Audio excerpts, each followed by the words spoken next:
C5 app download ചെയ്യൂ. കാണൂ മുഴുവൻ എപ്പിസോഡുകളും സൗജന്യമായി.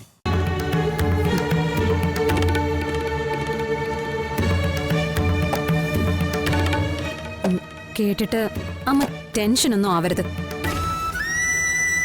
ഒരു ചെറിയ പ്രശ്നം അവർ നമ്മുടെ മുമ്പിൽ ഇട്ടിട്ടുണ്ട്. പ്രശ്നോ? എന്ത് പ്രശ്നം? എന്താടി മോളെ, നീ കാര്യം പറയേ. അത് അവര് നൈസായിട്ട് സ്ത്രീധനം ചോദിക്കാമേ. സ്വർണ്ണമാണ് ഡിമാൻഡ്. എന്റെ ദേവി, പക്ഷെ അങ്ങനത്തെ ഒരു ഡിമാൻഡും ഇല്ലെന്നാണല്ലോ രാജീവ് സാർ നമ്മളോട് പറഞ്ഞത്. എന്ന് വെച്ചാ അവര് സ്ത്രീധനമായിട്ടല്ല, വളരെ നയത്തിലാ അവരവരുടെ കാര്യങ്ങൾ അവതരിപ്പിച്ചത്. രാജീവ് സാറിന്റെ ജോലിയുടെയും ശമ്പളത്തിന്റെയും കാര്യങ്ങളൊക്കെ അങ്ങ് പൊലിപ്പിച്ച് പറഞ്ഞു. പിന്നെ സാറിന്റെയും ശാരികേച്ചിയുടെയും മുന്നോട്ടുള്ള ജീവിതത്തിന് നമ്മളൊരു വിഹിതം കൊടുക്കേണ്ടത് ന്യായവും നാട്ടുനടപ്പുമല്ലേന്ന് ചോദിച്ചു. ആവും പോലെയൊക്കെ കൊടുക്കാന്ന് പറഞ്ഞില്ലേ നീ? പറഞ്ഞു. പക്ഷെ അവർക്ക് കൃത്യമായ ഡിമാൻഡ് ഉണ്ട്. അതാ പ്രശ്നം. എന്ത് ഡിമാൻഡ്?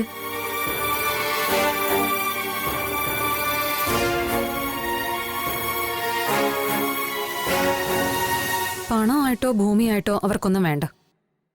വേണ്ടത് സ്വർണമായിട്ടാ.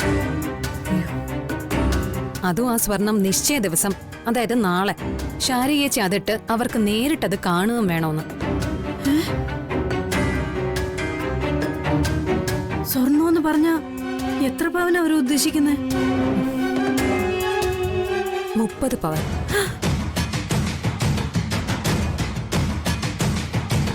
30 പവനോ? എന്ന് പറഞ്ഞ ഏകദേശം 10-15 ലക്ഷം രൂപയുടെ മുതലല്ലേ? എന്റെ ദേവി, എനിക്ക് താങ്ങാൻ പറ്റുന്നു.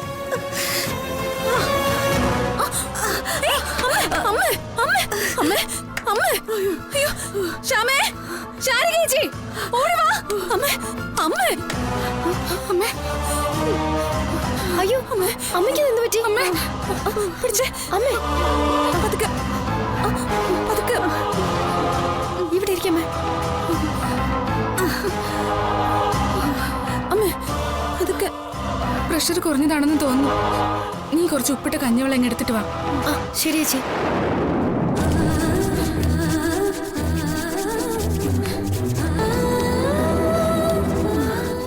ഉപ്പിട്ട കഞ്ഞിവെള്ളം.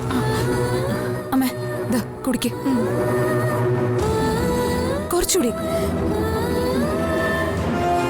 ഒരാൺകുഞ്ഞിനെ പ്രസവിക്കാൻ കൊള്ളില്ലാന്ന് മനസ്സിലായതുകൊണ്ടാ പണ്ടേ ഞാനിവളെ കളഞ്ഞ് വേറൊരു പെണ്ണിന്റെ കൂടെ ജീവിതം തുടങ്ങിയത്.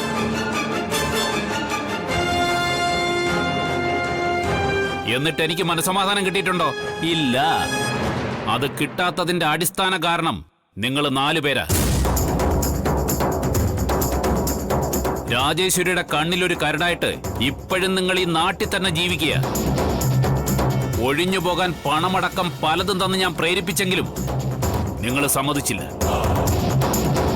സമ്മതിച്ചില്ല എന്ന് മാത്രമല്ല, പലയിടത്തും നിങ്ങൾ രാജേശ്വരിയെ തോൽപ്പിക്കുകയും കുത്തി നോവിക്കുകയും ചെയ്തുകൊണ്ടിരിക്കുക ഇപ്പോഴും.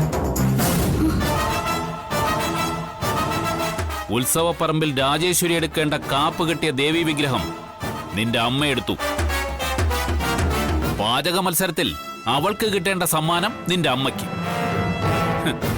ഒരുമാതിരി പിന്നാലെ നടന്ന് ഉപദ്രവിക്കുന്നത് പോലെ ആയിരുന്നില്ലേ ഇതെല്ലാം? ഇതിന്റെ എല്ലാം പ്രത്യാഘാതം അനുഭവിക്കുന്നത് ഞാനായിപ്പോ. അതുമാത്രമല്ല, നിന്റെ ഇളയവളില്ലേ ശാലിനി, അവള് രാജേശ്വരിയും എന്നെയൊക്കെ പരസ്യമായി നാട്ടുകാർക്ക് മുന്നിൽ എത്ര വട്ടം അപമാനിച്ചിട്ടുണ്ടെന്ന് ഓർമ്മയുണ്ടോ നിനക്ക്?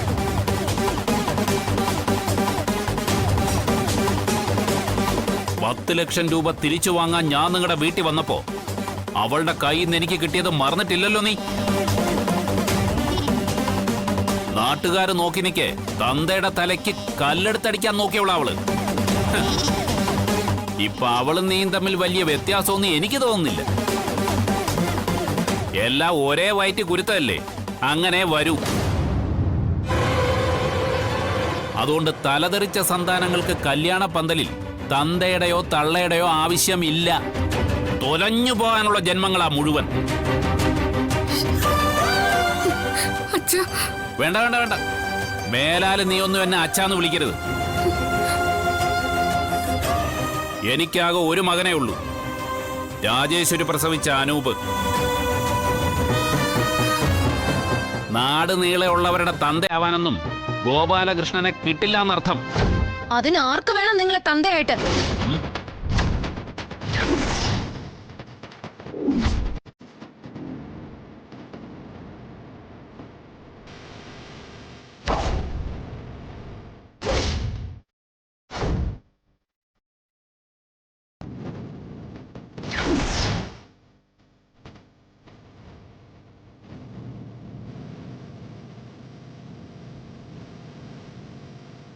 ഈ മാരണം ഉണ്ടായിരുന്നോ കൂടെ? ഞാനെന്തിനാ പേടിക്കുന്നു? ഇതെന്റെ വീടല്ലേ.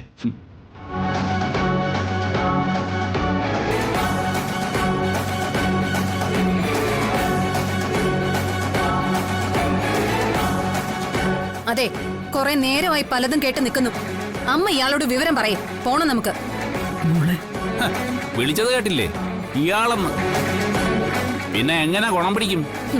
ഗുണം പിടിക്കണ്ട. അല്ല, താനല്ലേ എന്റെ ചേച്ചിയോട് പറഞ്ഞത് അച്ഛാന്ന് വിളിക്കരുതെന്ന്?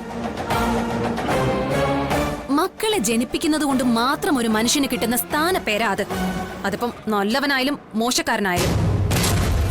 പിന്നെ അങ്ങനെ ഒരു ബന്ധം വേണ്ടാന്ന് താൻ തന്നെ തീരുമാനിച്ച സ്ഥിതിക്ക് ഗോപാലകൃഷ്ണൻ അദ്ദേഹം എന്ന് വിളിക്കാനായിട്ട് തന്റെ പറമ്പിലെ കുടികിടപ്പുകാരോ ഇവിടുത്തെ ഔദാര്യം കൊണ്ട് ജീവിക്കുന്നവരോ അല്ല ഞങ്ങള്.